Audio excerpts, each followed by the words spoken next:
It's got no air cleaner, so it has these on it. These keep all the stuff from going in the carburetors.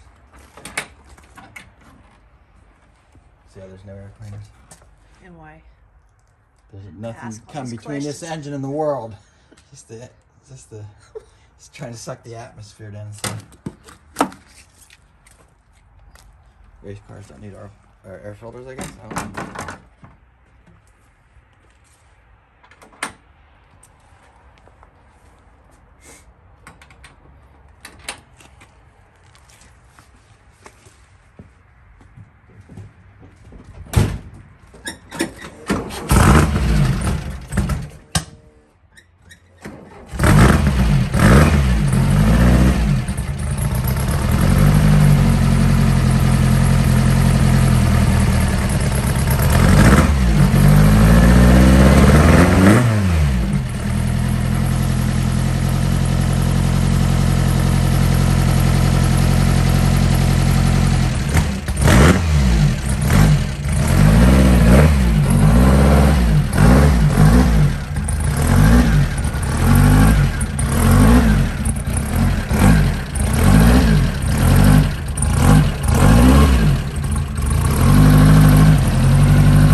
For a cold start video.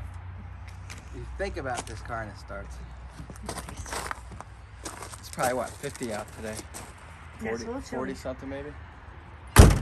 Car likes to start. And I like that.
Today's fun little job was, I guess it'd be classified under maintenance. I actually drove this car one time this year and I noticed a clunking in the rear, and the bracket that holds the rear caliper on was loose where it bolts onto the bearing cap, so I had to disassemble the whole,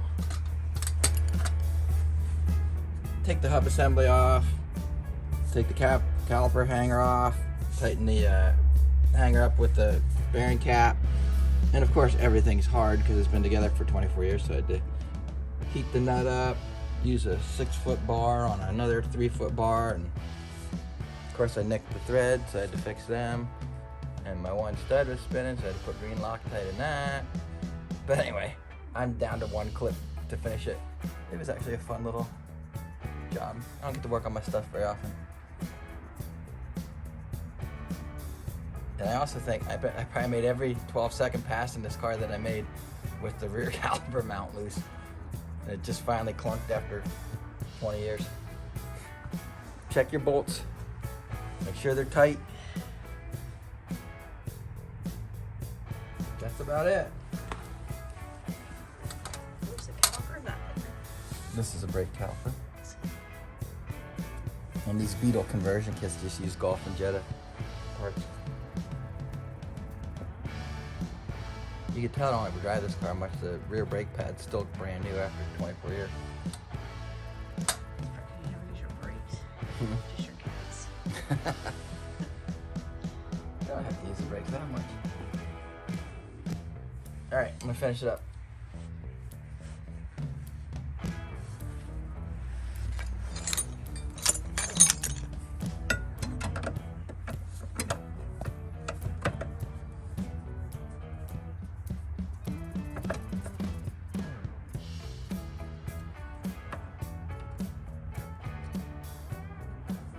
I vaguely remember that circle being a pain.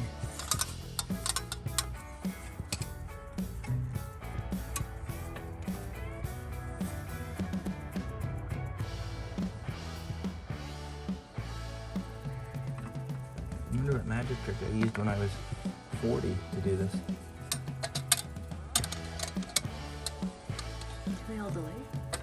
Oh, well, my other light, the battery charger was messed up, so now I gotta use this one from antiquity.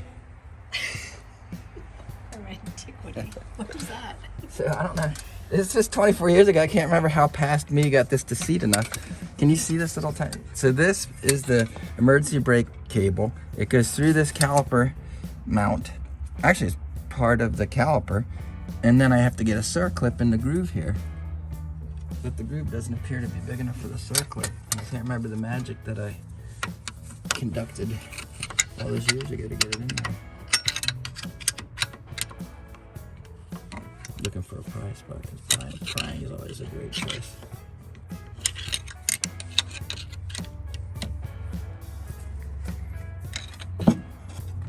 There's plenty of cable.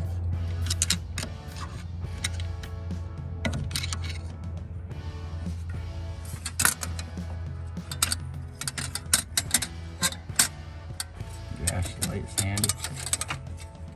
Don't ever call it a handy light. It's about as unhandy as they get. Gosh, I like losing I see all these people have these nice magnetic lights and stuff, and I never get myself one. It's kind of handy. Just sticks to the car. What's that? A magnetic light. Yeah, I don't have one though, so let's not talk about it. A pile of all the wrong tools here.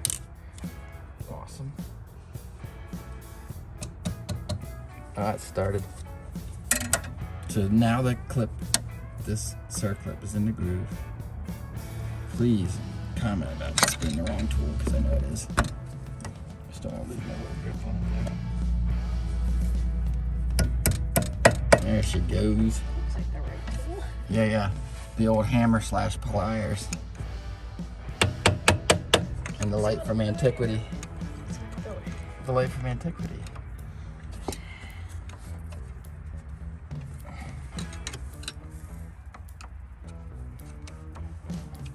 Just trying to make sure that's seated. This feel great with the phone right near your face. It's not bad. If we actually got professional and got lights, it would probably help having the light in here. Alright, so I'm just trying to see that clip is down in the groove.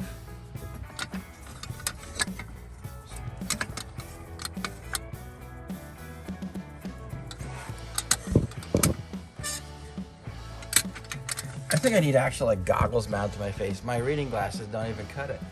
I need glasses and a magnifying glass and then a telescope. So you got a nice fork under there. Alright, that's it. Beautiful. No, it's Did you good. get it? Yeah, it's in. I don't even know what to look at that, but This clip right here. This clip, can you see it? There's a camera on it? This clip right here holds this emergency brake cable into the mount on the caliper, so that when I pull the lever inside, it pulls this and makes the brake come on. In case the hydraulic part of the brake's got this thing right here. this little disc. The second disc thing is called a C clip, or an E clip actually. Oh, so you just put it up. It goes against this into a groove in this and holds it in the housing. It's all good now.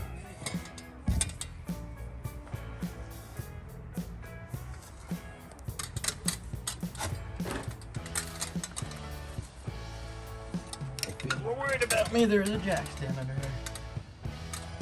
Don't worry.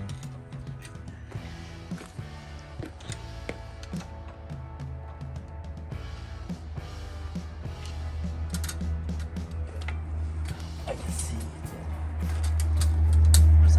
I just wanted to make sure I could see that the C-clip moved around. That way you can tell it's engaged in the groove, like Madonna sang about.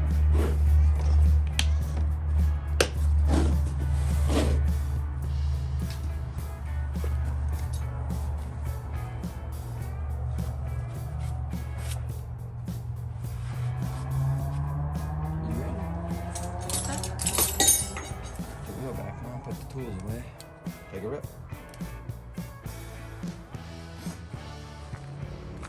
So I'm going to explain a couple of the stuff I did and why, but check this out. So this leaf blew in randomly and landed like I said to Melissa, did you stage this like a fall scene? She claims she didn't. So what I already said about the caliper mount becoming loose after years, and I to confess, I can tell one of the bolts I never tightened it up because it's about 5 turns out. So when I was building the car, I probably got ahead of myself or did whatever. And that happens. I'm not that embarrassed. But one of the other things that was driving me crazy on this car is that because I knew I was going to race it, these are press-in studs. So that means that the stud goes in from the back. And I noticed probably 5 times ago when I had the wheels off, I was switching wheels, one of them wanted to spin. So the stud was trying to spin inside the rotor. And the rotors are cast metal, like cast iron or steel or whatever, somebody that knows metallurgy, if that's the right way to pronounce it, could explain it better. But the plan was to get the stud to stop spinning because I knew I had to pull the rotor off, and pulling the rotor off is a pain in the rear end because you have to take the nut loose, and taking the big nut loose is a lot of work because I like them really tight. And so anyway, I got it all loose, brought it off, and then I used this, which is green, even though it's a blue bottle. It's still all over the place. It's this is green Loctite, and the advantage of green Loctite is it's meant to penetrate. So when I had the rotor off, I laid it on the floor and put drops of this around each of the studs, and that then it ran right down in between the stud and the shoulder, and now hopefully after it dries it'll keep the studs from spinning.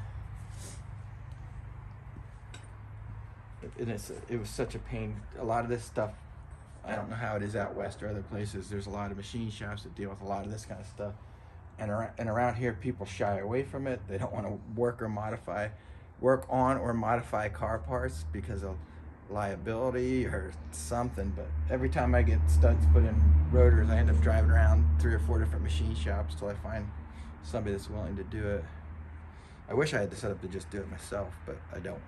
So anyway, so I'm going to put the wheel back on, tighten the lug nuts enough that it stays centered, take it off the jack. I can't decide where I'm stuck is I can't decide if I want to try and tighten them a lot before the Loctite dries. I think I might put the wheel, I really should probably just let it sit on the jack stand. Stay tuned to find out what I decide to do. I really honestly can't decide what to do. Here's the simple logic part of me. It probably would be best to not touch it till this stuff dries in there. When it dries, what happens? It keeps it from spinning. It keeps it from It's spinning. basically like a glue of sorts. Okay. And I'm thinking if I disturb that before this dries, then I'm decreasing my chances of that winning the battle of not letting the stud spin in the I agree. rotor. So. Yeah, like give it time to do its Mhm. thing. But the other theory that's in my head is if I could pull off zipping them on there with the impact driver, then it might be nice and pulled tight seated while the Loctite dries. Some big decisions. This is when I wish I was smarter or had more machine shop background. This is how it goes for a backyard guy. Don't worry, that's all safe. The stud is pulling through the rotor. Nothing, it's not gonna like fly off. All right, I'll figure out what I'm doing and get back to you.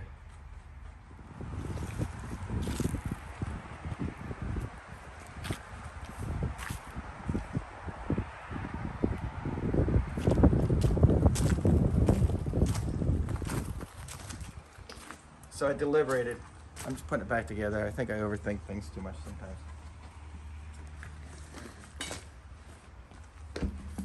These are so light.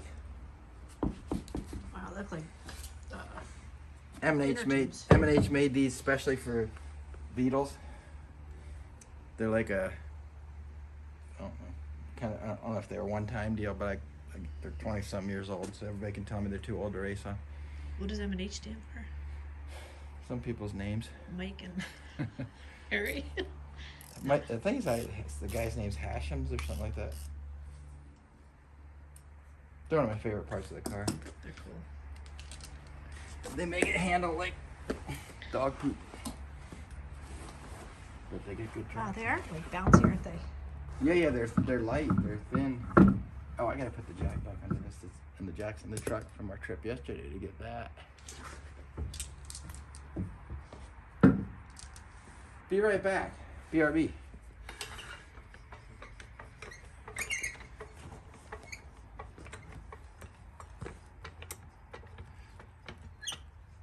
I always jack it up right under the spring plate retainer. Jack you up. Why is there only four? They're right there. Fifth one under there. I don't even know how to change a tire. Well, a lot of people don't. If you never have to, no That's reason to true. know. Spoiled me. Well, I don't mean it that way, but most people take their cars they shop and Is this how you change a typical I don't know tire? that I've ever gotten a flat out on the road. Like to have to change alongside the road? I don't know if that's ever happened to me. It's not that common, I don't I remember think. Nayla having that when she went down to Harrisburg. Yeah.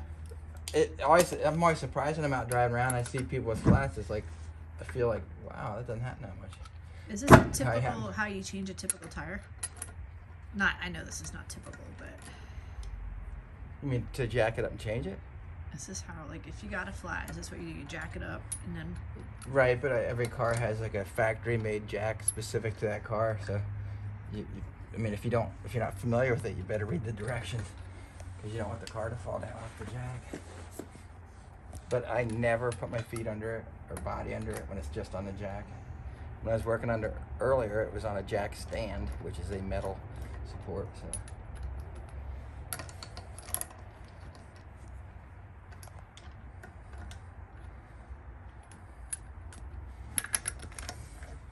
those things seem like they're in there. The studs?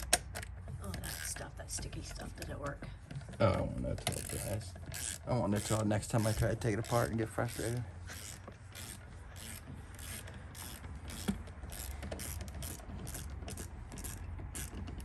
I don't like to use the impact wrench on this car. Why? I don't know, because the wheels are valuable. And, It's too delicate. why? I think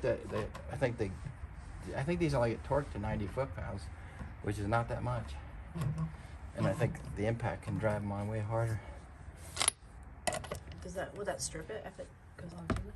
No, but I think it could distort the aluminum part of the wheel, and I won't ever get to own another set of these wheels. They're rare, and the cost has gone through the roof. When I bought them 25 years ago, I could afford them. Now they're out of my league.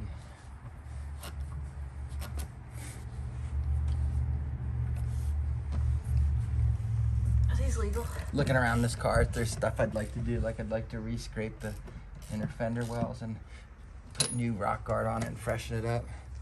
These are technically legal, but you can't even drive them in the slightest bit of moisture. There's no real tread. Is that what they call slicks or not? Is it I think that's spinning already. dang?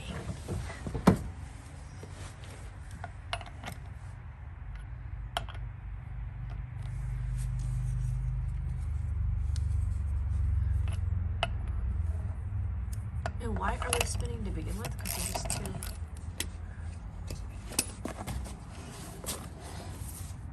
The shoulder of the stud,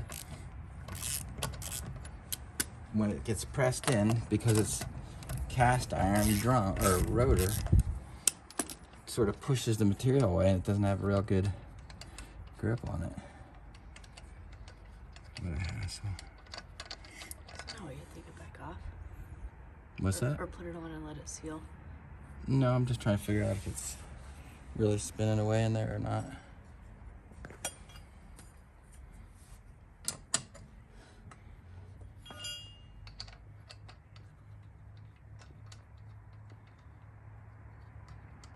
So I might just tighten the other ones and leave that one loose until it dries.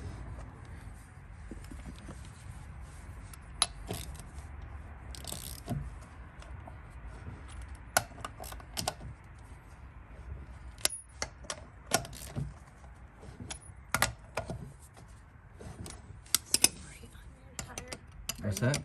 What does it say on the middle there? Right? Yes, because I know it's for the right side. Oh.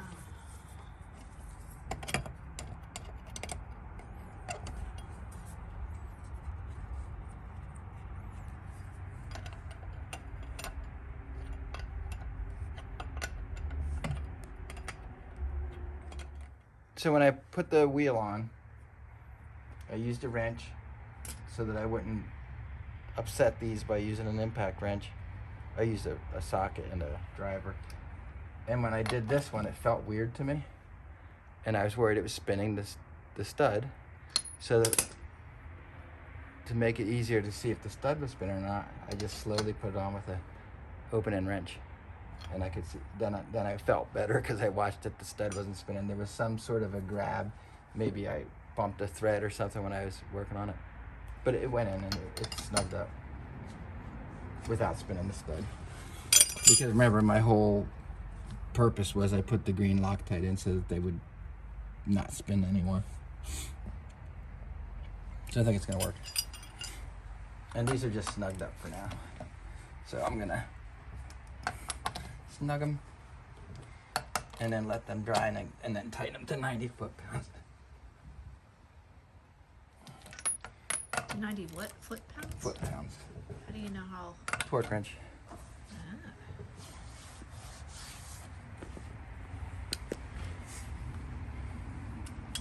These are quiet when you do burn up, they don't squeal. But you know all the rubber that's in the fender well. That's funny. It's from years of burnouts. Wouldn't it look nice though to get this all scraped and cleaned up and redo it? Yeah. So is that like take the fenders off? Yeah, I just put it on jack stands someday and clean it up good. And I didn't just brush paint it. It might have been all I did when I built it. The idea of this car was to build it to race car quality.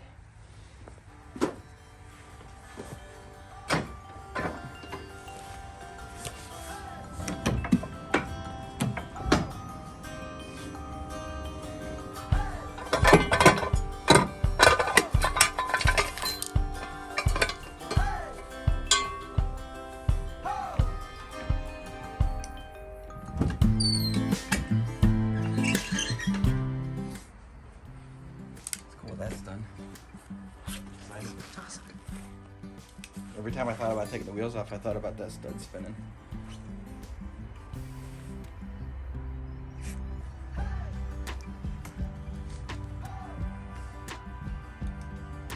Now all I have to do is tighten up the emergency brake cable again.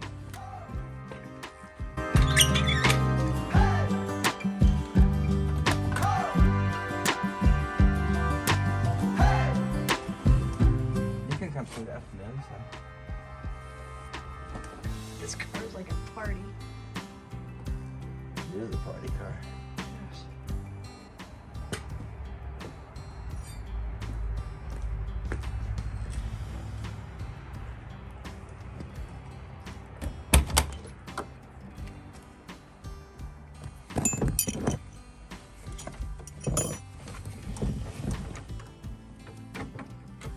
So this is the emergency brake cable.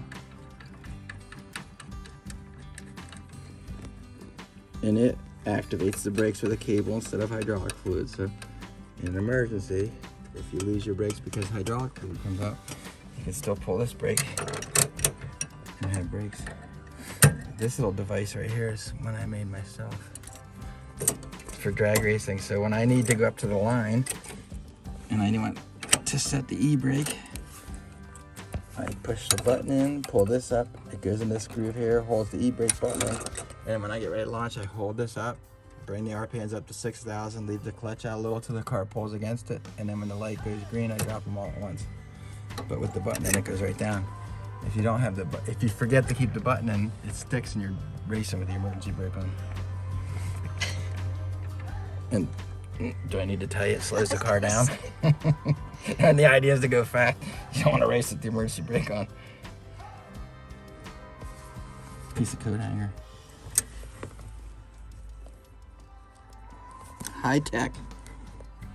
Have you seen that somewhere else, or did you just like? No, I can't remember. I think I just thought of it like Your miracle quick brain. getaway to make it work.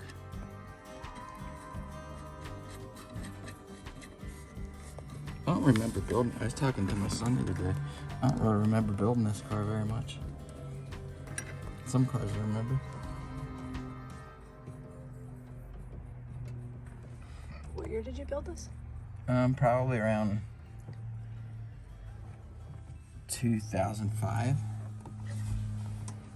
But I built it in little bits and pieces.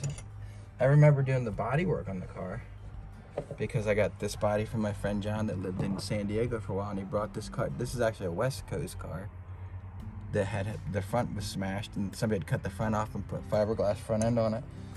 John brought the body back for me, and I got the front end of a Beetle and opened up the pinch seams and put a metal front end back on it. I remember doing all that work, and the car was orange with white sides, and I was too lazy to repaint the whole car, so I didn't think I wanted an orange car, but now I love it. I can't imagine this car any other color. I mean, I really love it orange. It's such a good orange. And I think it's California Department of Transportation orange. It's like Cal dot orange or something. So glad I kept it orange. Ooh, yeah.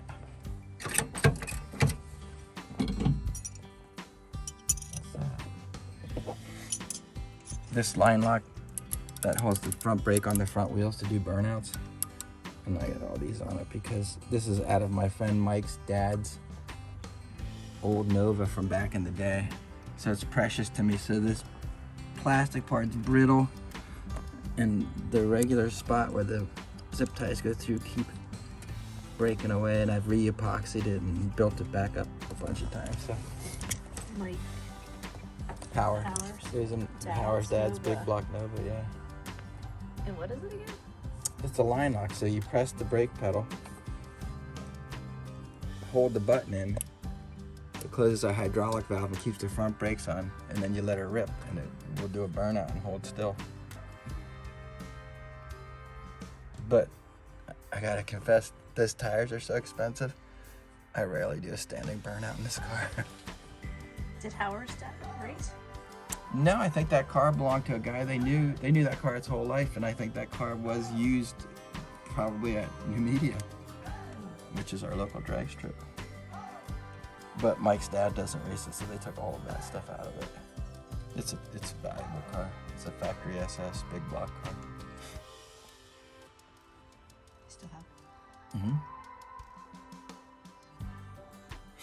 This car, all the headliners, the way it was out in California.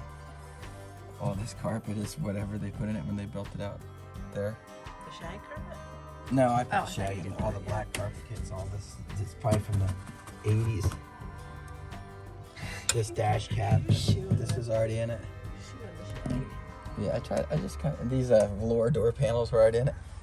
I think the velour. The headliner's velour, you probably can't see it in the video. Well, I was looking at the interior of it. It's very, very 80s swank. It's very plush. Seats are out of a Triumph TR something. And I didn't put anything in it that weighed anything that it didn't need to go fast.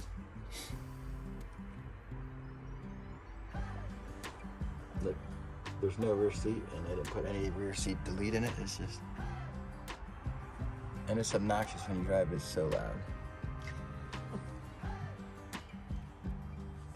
But it would bum me out if it wasn't loud. Like, that's how this car is, so I like it that way. I put radials on it one time so it would handle better.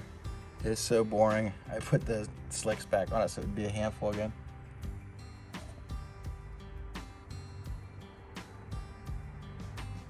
I love this car. Out of all the cars I built, this car is the most like me. Shit show. No, I'm kidding. Aww, Well, I mean, just joking. no. In all honesty, it's like it's a little obnoxious, a little rough around the edges. You're not a shit show. I was just joking. Actually, it doesn't want attention, but loves a lot of it. For being orange and having stickers all over. That's super awesome. I think all the stickers are actually old. Like I dug into my sticker box of stuff from the 70s and 80s for the skate stickers. This sticker was out of a garage in a town called Millville it had never been used. I found a pile of stuff. It's a very old Esso, not before it became Exxon. The STP sticker reminds me of my uncle's service station that he had when I was growing up. I'd go and open a drawer and it'd be full of like brand name stickers, and you could smell the smell of the stickers. It's so good. Uncle, Frank.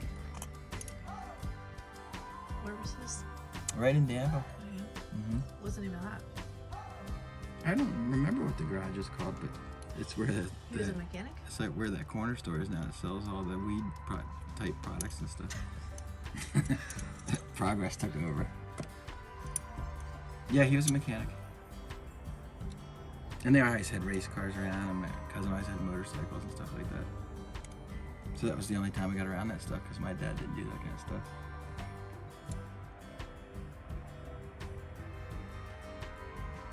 But I built this car like a race car. Just didn't let myself get concerned with details, just put it together to be fast and like flashy looking. It's definitely an eye catcher. Yeah. You can't sneak around the cops in this one. I never got arrested in it though, which is great. Not that I do anything illegal ever. See the little keychain? Is an IDA carburetor, like the ones that are on the car.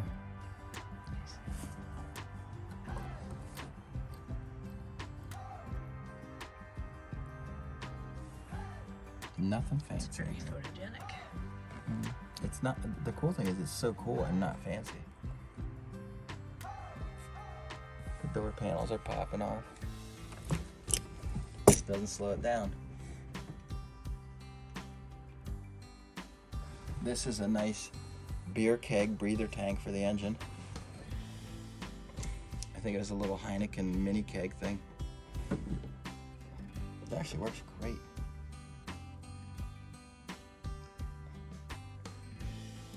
I always thought that was where the gas was. That'd be dangerous. It's not. What's more dangerous than having the gas over your knees? Put it behind your head. Wait, what is that again? It's I know it's a breather tank for the crankcase. What is that? Oh. The engine spins really fast, it makes pressure, turns the oil into foam, all that pressure comes out. If you don't have a tank, it pushes out all the seals and makes a mess. Where's a normal breather tank? It's not normal to have a breather tank because it's not normal to rev a car up to 7,500 RPMs. A Beetle.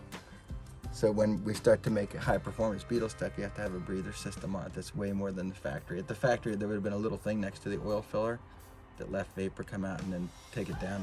Oh no, I think on the factory it goes in back into the intake. It goes into the air filter on the Beetle. Actually, later Beetles had a little dump tube that went toward the ground. But not every Beetle has I think it. I'm BSing. They had a factory breather thing. Some went toward the ground, some went to the air cleaner. I don't know years of Beetle parts and that kind of stuff. Some stuff I know. But anyway, when you're spinning them fast in a bigger displacement car, you have to have a tank or pushes stuff everywhere. But usually they're just little boxes this big. And are they in the engine? In the engine compartment. Oh, not. Yeah, there's one in that car for sure. This is just because it's like, I wanted this car to look like a cartoon.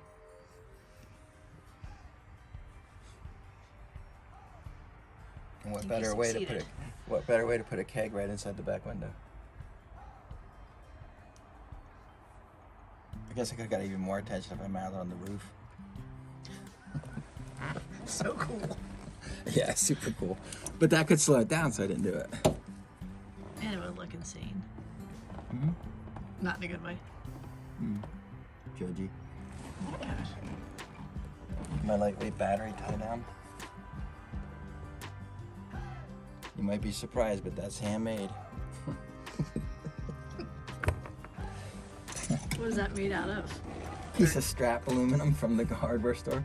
Oh, okay. It works great, actually. Not like a floor grade or a... No, it's actually I'm just it's kidding. there's nothing wrong with it. I'm just making fun of myself. This is pure genius. Everybody should have 5 of them. All right, back to work. Oh wait, I could tell another fun story. One time I took this for a ride and then I reached in to close the back pop-out window, and I didn't even realize my head was here. And I hit my head so hard I got knocked out and had to get stitches. That's right, you had the Harry Potter scar. I remember that. I'll show you a little bit of Mike May's safety program here. So my final results were I chose to snug the lug nuts up in the back but not tighten them until the Loctite dries, because I, again, have a fear of them spinning. But I'll show you how I don't forget to retighten them up later, before I go for a spirited drive. And anytime I do stuff that I have to remember before I drive it, I do this.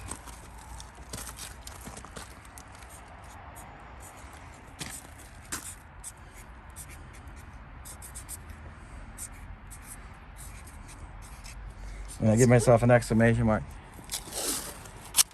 And then I put it right here where even the dumbest rush job guy in the world couldn't miss it.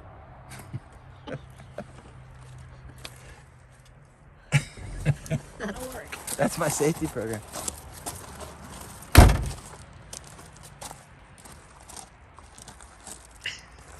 It'll work.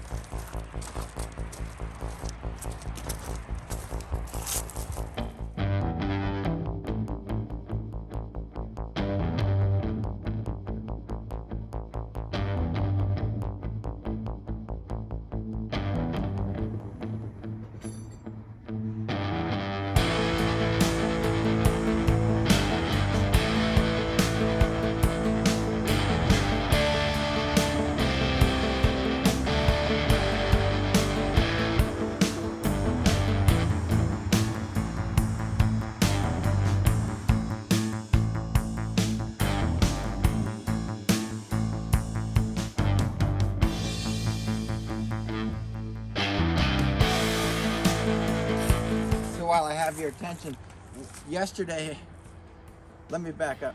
So for years now, Melissa has loved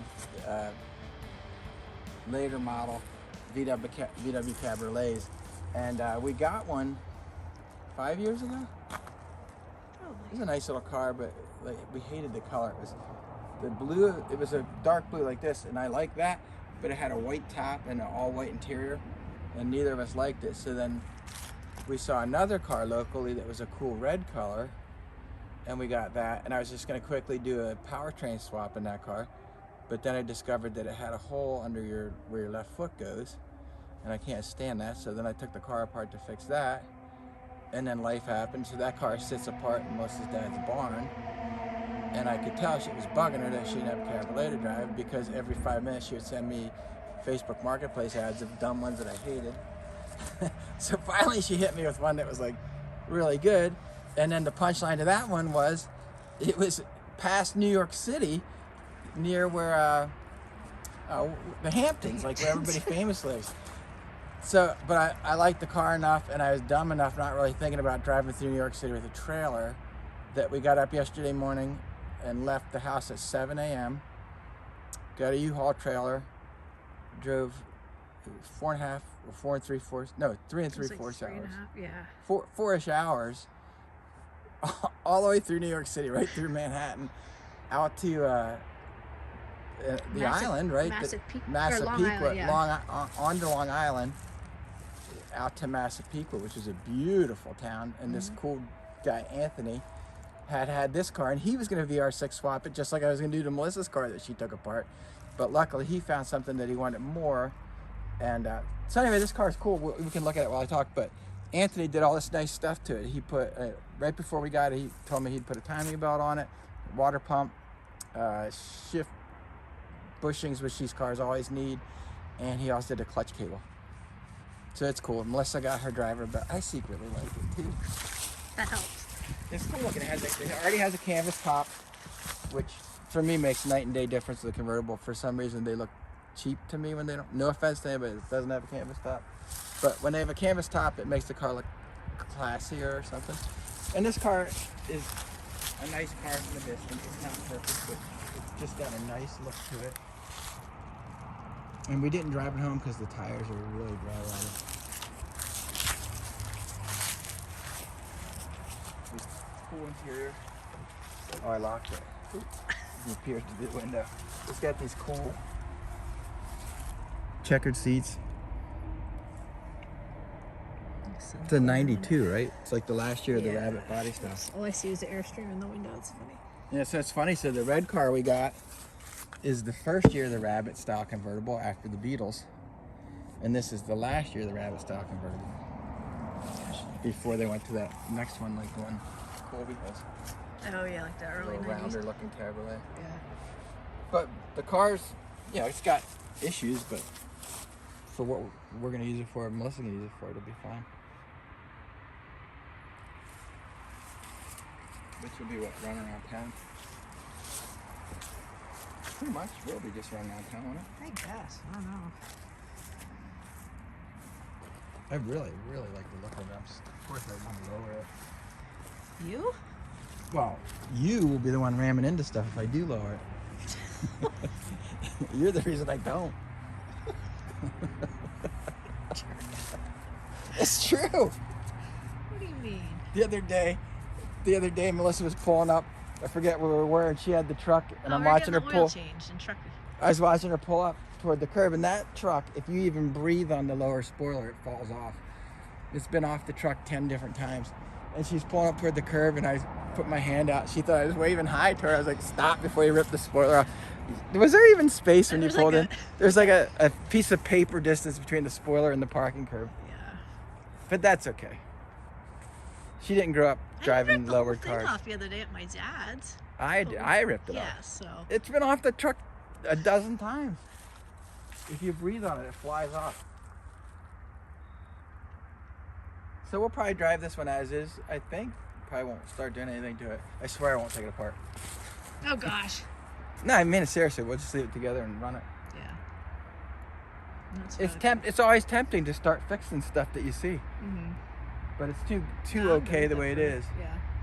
The bodywork's not perfect, What but do we have to do? The air conditioning? it needs a compressor. Mm-hmm. And that Anthony guy was so nice. He offered to get it for me and mail it to me. Really? Yeah, he already He was gave me a really good price on the car, so I'm gonna get my own. But how cool is He was that? super awesome to work with. Mm-hmm. Like, the antenna's ultra dorky. I'll get a normal antenna for it. It doesn't even need an antenna. I'll put a stereo system at this Bluetooth, and I might just put a delete plug in there. No antenna. Think about what kids think when they see antennas. When was the last, like, there's no, like, a Nayla wouldn't even know what this is for. An antenna? Well, I don't realize that cars don't, do they? No, they're all built into the they're built into the windshield and stuff now. A Nayla's TT has that little shark fin thing. Remember when they still had those kind of things on the roof? The little, like, bump. Well, if it doesn't have an antenna, can you, this is dumb. Well, they do have antennas now. They put the things in the glass like a rear defroster. See, this is a metal thing here. The rear defroster is just a metal heating element. See the line? Now, if you look close at cars, there'll be a little metal thing in the side windows here and stuff. That's an antenna? Yeah, or above the windshield. I don't even know that. Yeah, it's just that's how So they wait, do. if you take that off though, I can't listen to the great radio stations that we have. Can I? No, but if it's Bluetooth, will you ever listen to the radio? When was the last time you listened to the radio? When you didn't have to? I know that. My case. I rest my case. Well, the last one I had to go. Oh, if it has Bluetooth and you can't get a radio station, you gotta be joking. I had to smacked the other one like Fonzie to get it to work. Yeah, that was Remember cool. that? That car had issues that were a pain, like no oil pressure, the compression was low. Remember, you go to start, like, and then finally started. Boop, boop, boop, boop, boop, boop, boop. Wait, So- how did all that go again? Well, when the cars start to lose compression, which is the pressure that it makes inside the cylinder, it's easier for the starter to turn the engine over because there's no pressure against it, and it'll start spinning really fast, and then it makes dynamic compression when it's spinning, and it'll get one cylinder will get started, bop, bop, bop, bop, and then all the other ones come on. Bop, bop, bop, bop, bop. It's just junky. It drove me crazy. Car worked good, but I hated it. I hated all the stuff about it. And then after you drive it for a while, remember the oil would get nice and warm, and the oil pressure would go so low the light would come on. Yeah. But the freaking engine just kept running. Yeah, that's good. But that kind of stuff just gets to me. It makes it seem so junky. I can't stand it. Does Seb still have that? I don't know what to do with it. Anyway, that was our day yesterday. 12 hours. We left. I got the trailer at 7, and we dropped it off at what? 5 minutes before 7 at night. It was so nice to that guy. Yeah, the U-Haul place was. U-Haul's awesome. So, I'm always running around borrowing trailers, and Melissa and I are talking about buying a trailer. But yesterday I went to rent a U-Haul trailer for 12 hours, 7 to 7. It was $60.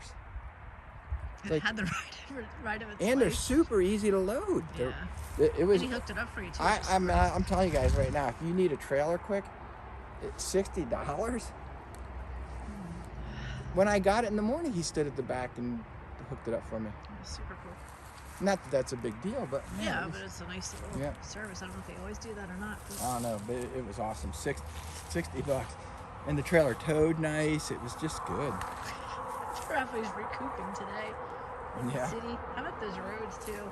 Yeah, bumpy, horrible. George Washington Bridge. But when you think about all the traffic and all that stuff, it really didn't go that bad. We had 2 people almost hit us. That's not that bad. I think that's probably normal in New York Yeah, City. I had to lay on the horn once, right? Yeah, I think just once. Yeah, one time. So anyway, that's yesterday's one.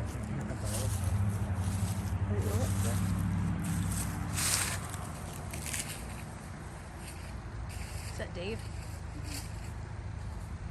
Here comes the old car, you said. What's that? I think it's Dave Ansel. Ah.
How was your day?